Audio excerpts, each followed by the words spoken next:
Assalamualaikum warahmatullahi wabarakatuh. Selamat siang, selamat sore, selamat malam teman-temanku semua ya. Berjumpa kembali dengan Mas Bro Tegal yang acak kadut yang nggak karuan ya. Yang penting pokoknya joget ya, untuk mengedukasi secara benar ya, secara fakta di dalam dunia cryptocurrency, untuk pemula-pemula supaya nggak keblinger ya, nggak salah ya, nggak dibodohin sama si Kudanil ya, supaya ngerti bermain kripto, supaya cerdas. Tentunya dengan setulus hati Mas Bro akan memberikan bimbingan-bimbingan sesuai dengan kemampuan Mas Bro ya. Saya ucapkan juga selamat tahun baru Hijriah ya untuk kaum muslim ya, umat Islam di seluruh dunia, yang mana malam pada merayakan malam tahun baru. Mudah-mudahan di tahun baru Hijriah ini ya, 1 tahun ke depan kita diberikan keberkahan, keselamatan ya. Apa yang kita harapkan, apa yang kita impikan, semua mudah-mudahan terwujud, terkabulkan. Amin ya, amin ya, amin ya rabbal alamin. Oke, hari ini saya akan membahas lagi yaitu koin XRP, yang mana memang banyak yang meminta ya, juga yang namanya koin lagi boom ya, lagi ngebul ya, yang juga nanti akan berikan technical analisis yang di belakang. Supaya video ini enggak terlalu panjang, maka saya hari ini biasanya membahas semua koin, saya bahas sikat habis semua. Sekarang kita akan menguliti berita-berita yang terkandung di dalam XRP ini, yang mana kita akan menjadikan cuan ke depan ya. Ripple Startup ya, blockchain optimis bahwa bank AS dan lembaga keuangan lainnya di negara tersebut akan mulai menunjukkan minat dalam mengadopsi XRP dalam pembayaran lintas batas setelah putusan penting menentukan bahwa token tersebut bukanlah sekuritas ataupun security.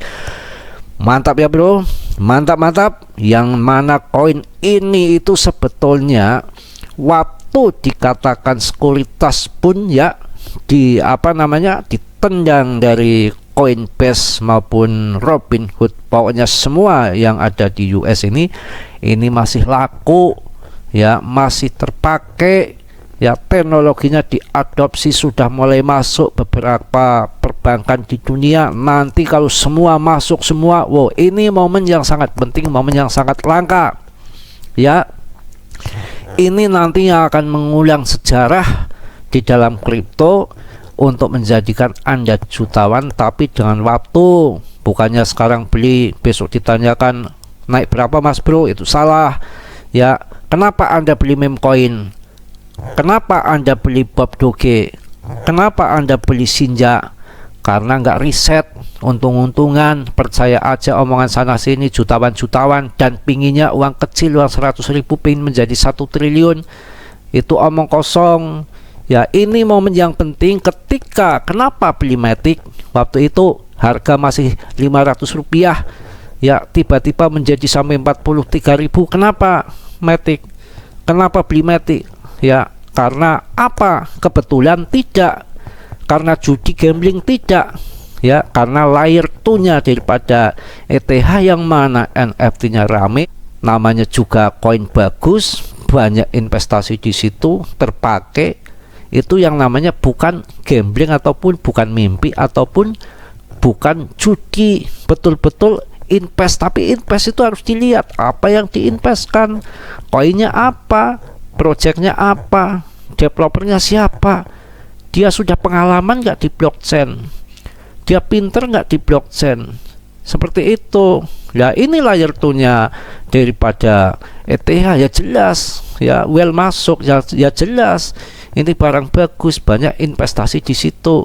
Jebret masuk Matic, harganya masih receh, tiba-tiba bel. Ini pernah menjadikan sejarah orang kaya dari Matic seperti itu. Bukan lain dengan Shiba ataupun Dogecoin, itu kan koin gambling yang nangis di pojokan di situ sampai sekarang pun banyak. Kalau ini yang namanya invest ya, begitu ya. Yang kedua apa Mas Bro? Ya, mengulang sejarah. Tempo hari saya ingat sepupu saya beli 200.000, bahkan kemarin sampai 10 juta. Apa itu BNB? Siapa BNB? Yang punya di belakangnya ahli blockchain siapa? Ya, siapa? Depnya si Seth Benen, duitnya banyak ya. kegunaannya banyak, ya BC scan, ya punya wallet, ya luar biasa. Itu bukan gambling, tapi betul-betul di situ dengan riset dilihat dari segi ini segi itu, saya mau tanam modal di BNB, saya tunggu berapa tahun kemudian menjadi jutawan, itu nyata. Tapi kalau Anda belinya meme coin, ya itu keliru.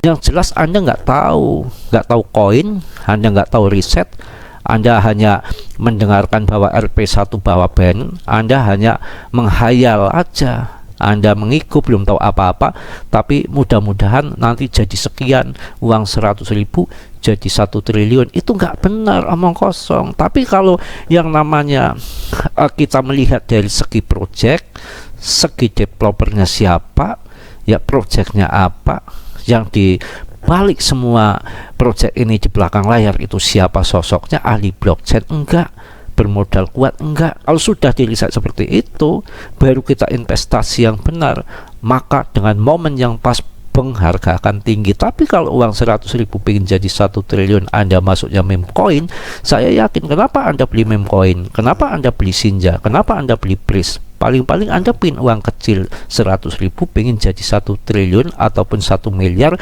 yang mana harapan Anda itu bahwa koin itu masih receh, beli 100.000 dapat miliaran, bahkan berapa miliar-miliar koin yang nanti jadi ARP1, Anda mengharapkan jadi 1 rupiah jadi uang jutawan dalam sekejap dengan modal kecil, itu omong kosong. Yang kedua, ya Cardano.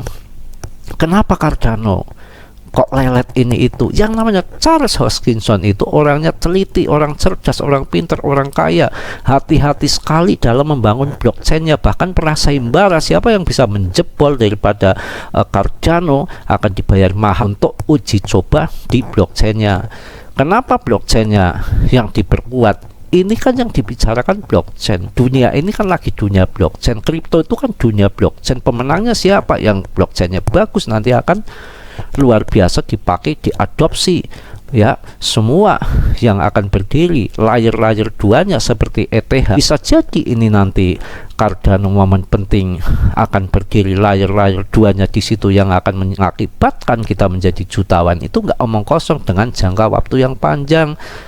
Tentunya seperti itu. Kenapa pilih Cardano? Ya jelas siapa yang di belakangnya, Charles Hoskinson. Siapa dia? Mantan pendiri ETH. Apa keahliannya? Dia ahli dalam bidang blockchain. Kurang apa? Itu baru riset yang benar. Harganya sekarang masih receh, masih murah, yang mana dia dedengkotnya daripada Cardano setelah nanti berdiri jaringan layer-layer duanya kan bagaikan ETH kayak sekarang. Yang di layer dua-duanya siapa? Arbitrum, apalagi Optimis, apalagi Matic. Ya itu pun harganya sudah mahal antara Arbitrum, Optimis, Matic. Jelas layer satunya yang namanya ETH jelas akan mahal. Ya nanti ketika sama juga layer-layer duanya berdiri di blockchainnya daripada Cardano menjadi layer satunya, otomatis nanti yang layer satunya akan lebih mahal daripada layer duanya. Ya paham ya, itu seperti itu ya. Jadi kita selanjutnya akan membahas memperdalam Ripple ya, supaya nggak terlalu panjang videonya. Jadi Ripple startup blockchain ini ya, blockchain optimis bahwa Bank AS yang lembaga keuangan lainnya di negara tersebut akan mulai menunjukkan minat dalam mengadopsi SRP dalam pembayaran lintas batas setelah putusan penting menentukan bahwa token tersebut bukanlah sekuritas ataupun security. Ya paham ya. Ripple berharap untuk memulai pembicaraan dengan perusahaan keuangan Amerika tentang penggunaan produk on demand liquidity ya, ODL mereka yang menggunakan SRP untuk transfer uang pada Q3, kata STU Alderoti, penasehat hukum Ripple dalam sebuah wawancara baru-baru ini ya, itu sudah mulai dibicarakan. Ya, putusan pengadilan pada 13 Juli 2023 dalam pertempuran hukum Ripple dengan SEC menunjukkan bahwa XRP mungkin tidak selalu merupakan sekuritas keputusan yang telah membuat gelombang signifikan di ruang ini. Dalam sebuah wawancara baru-baru ini dengan CNBC, ya, Chief Legal Officer CLO Ripple, ya, Stuart Alderoty mengungkapkan optimismenya tentang bank dan lembaga keuangan Amerika yang akan kembali menggunakan token XRP untuk transaksi lintas batas. Prospek positif ini menyusul kemenangan partisial Ripple dalam pertarungan hukumnya melawan sekuritas and Exchange Commission SEC. Waduh bro, ini kesempatan emas. Nah, ini kalau masuk XRP, kenapa masuk XRP mas bro? Mau dipakai perbankan di seluruh dunia, habis lolos dari SEC, diadopsi semua nanti. Nah, ini momen penting untuk mendongkrak harga kalau kita mau investasi di sini untuk menjadikan jutawan, kemungkinan akan terwujud seperti itu ya. Selanjutnya, Ripple dapatkan izin pembayaran di Singapura, ekspansi besar ke Asia Pasifik. Belum apa-apa ya. Ini belum apa-apa ya. Makanya yang lain belum memakai. Singapura itu kan termasuk negara yang luar biasa. Ini sudah memakai duluan bro. Kalau nggak salah itu 2 bulan yang lalu mas bro dengar bahwa Singapura memakai Ripple ya. Presiden Ripple Monica Long sangat bersemangat tentang potensi pertumbuhan di Asia Pasifik setelah Ripple mendapatkan izin prinsipil untuk pembayaran di Singapura. Hal ini karena Singapura tetap menjadi pusat keuangan global yang utama dan pintu gerbang bisnis yang penting di Asia Pasifik. Ripple dan pasar Asia Pasifik. Long membuat proyeksinya berdasarkan fakta bahwa kawasan Asia Pasifik sudah menjadi pasar besar.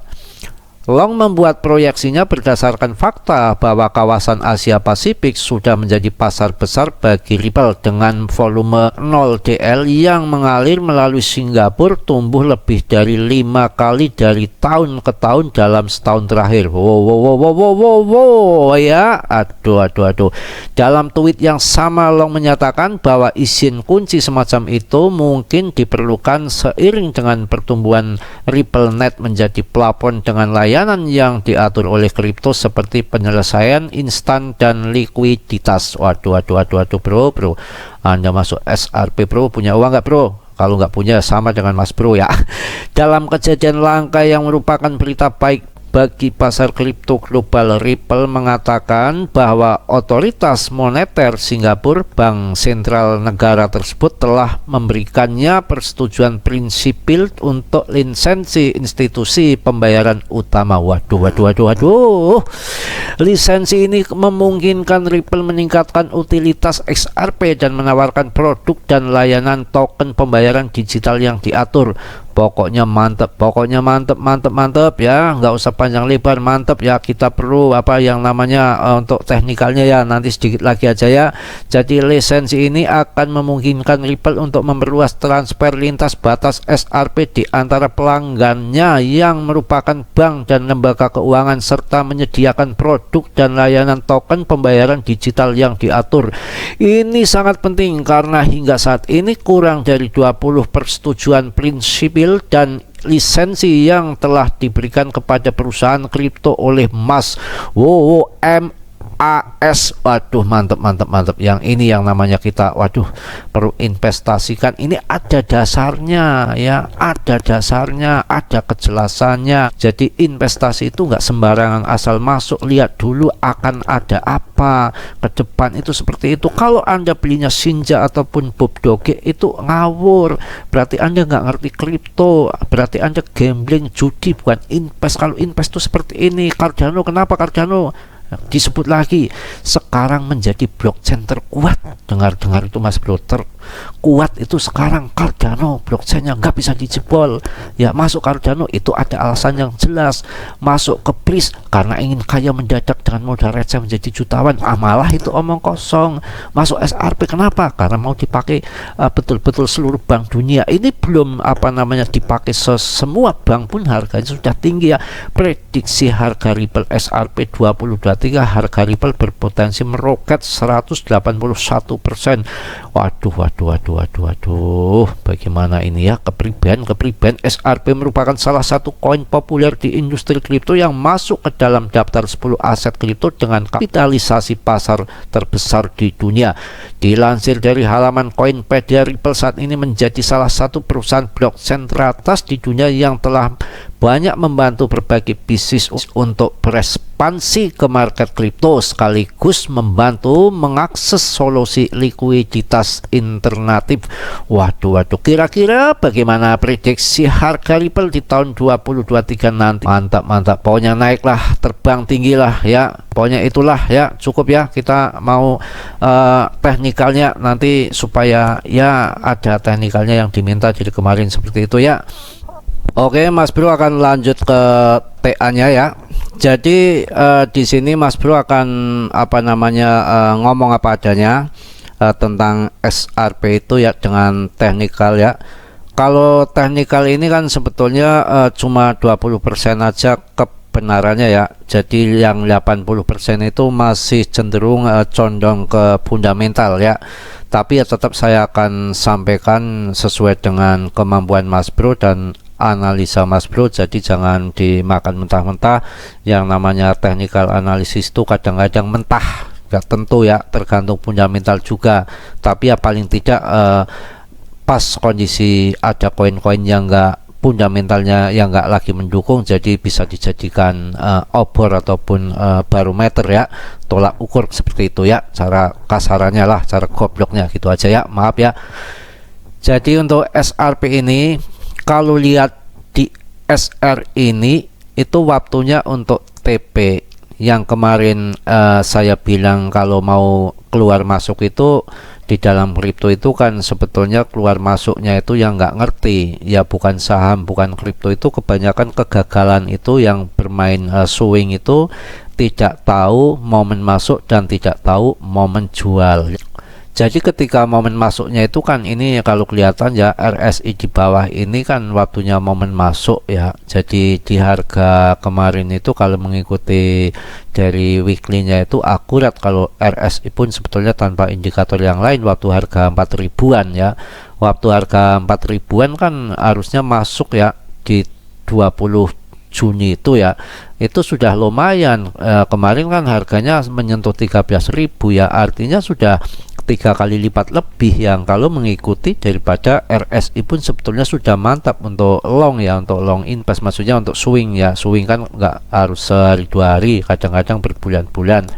Itu di situ kalau teknikalnya yang kemarin ngambil di bawah kan ini sudah cuan luber kan seperti itu, waktunya ini seharusnya TP untuk teknikal analisisnya. Tapi karena didukung fundamental yang kuat, yang mana SRP ini nggak perlu saya terangkan lagi, semua udah pada ngerti bagaimana kegunaannya, bagaimana boomingnya, bagaimana pertempurannya dengan SEC yang akhirnya dimenangkan daripada SRP ini. Fundamental akan jadi pemenang, makanya Mas Bro tidak menggunakan Ichimoku ya. Kalau menggunakan Ichimoku ini waktunya TP, RSI juga waktunya TP. Coba Mas Bro akan menggunakan Fibonacci aja ya. Ini dengan Fibonacci ini ya, tak geser sini dikit ya. Ini dengan Fibonacci ini targetnya kalau sampai harga, makanya gunanya kan di CE ini. Kemarin juga saya terangkan bahwa ini kemarin harga tertingginya itu sangat akurat di Mbah Fibonacci ini, dia itu kena resisten di 06 ya, 06 termasuk ini kan namanya resisten ini belum mampu menjebol daripada resisten 06 ini. Fimbo 06 juga di candlenya juga ini ya, banyak sekali ya rintangannya di 06 itu. Nanti kalau di 06 ini mampu jebol, maka dia akan ke 05 ya, 05 masuk 05. Jadi seperti itu. Nanti 05 resisten kejebol kan menjadi support, maka dia akan masuk ke 038. Ini kalau barang apapun, koin apapun kalau sudah di 038 ini, saoret-oret ini ya, bertahan di sini, maka dia akan terbang bro Itu begitu ya, historinya itu seperti itu biasanya ya.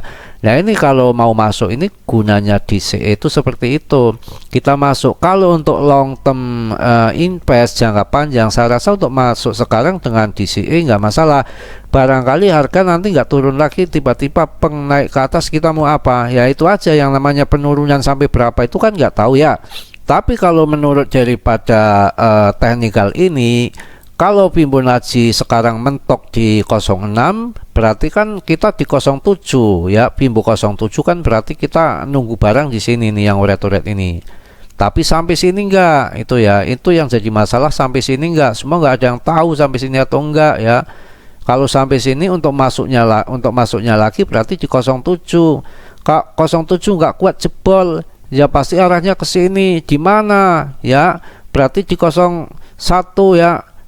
Berarti di 14 ya, berarti di 14 di sini kan nggak mungkin harga dasar lagi. Emangnya punya margi ya apa SRP-nya untuk turun ke sini lagi? Sudah nggak mungkin. Paling turun paling sedikit ya, sampai harga 9.000 pun udah berat ya. Masalahnya apa? Fundamentalnya lagi mendukung. Ketika turun dikit langsung serok, turun dikit langsung pada serok, turun dikit langsung pada serok, tuh begitu.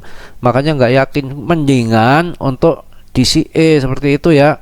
Jadi jangan berharap nanti turun banyak. Sekarang kemarin waktu harga 4.000 di sini ya, orang pada nggak berani masuk ya. Ngomongnya apa? Nantilah barangkali turun 2.000, begitu lagi nggak jadi beli lagi. Sekarang naik, kemarin di harga 7.000-an kan lama banget sampai 8.000. Nantilah nunggu jengking lagi lah harga 5.000. Nggak taunya makin naik menjadi 11 sekarang, nanti udah di 11.000 di sini ya. Nantilah nunggu 8.000, tiba-tiba nanti sudah naik lagi menjadi 16.000, dan begitu seterusnya ya. Kita mau dapat barang di mana ya, seperti itu.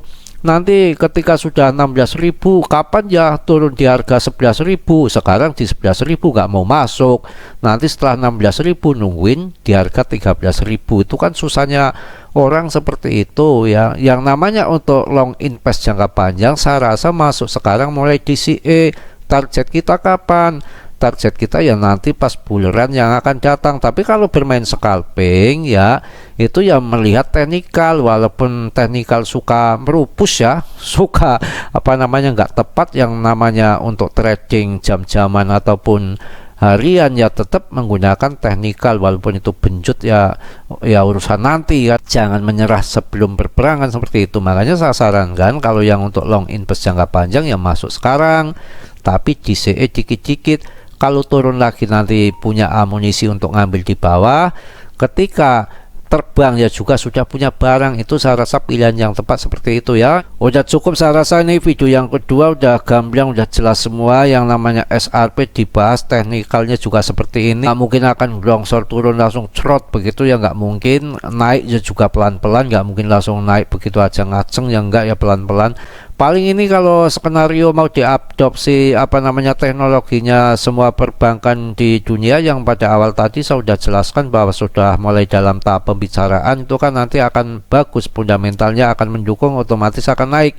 Terus juga skenarionya paling seperti ini. Nanti kalau sudah sekali nggak mampu jebol ya, 2 kali nggak mampu jebol, turun lagi ya, nggak mampu jebol. Biasanya kalau udah 3 kali seperti ini akan kejebol, atas naik demandnya seperti itu, yang tadinya resisten kemudian menjadi support ya. Udah di sini nanti begitu lagi ya, naik turun ya biasa kalau yang namanya koin itu. Tapi kalau long invest jangka panjang saya rasa nggak masalah. Udah ya cukup ya, udah terlalu panjang videonya ya. Ini juga video yang kedua ya. Yang namanya Mas Bro nggak sempurna ya, yang sempurna hanya milik Allah Subhanahu wa Ta'ala. Banyak salah banyak dosa itu pasti, yang baiknya Anda ambil, yang buruknya Anda buang ya. Mudah-mudahan teman-temanku semua dalam kondisi sehat walafiat tanpa kurang suatu apapun ya. Salam Mas Bro dari Tegal. Wassalamualaikum warahmatullahi wabarakatuh.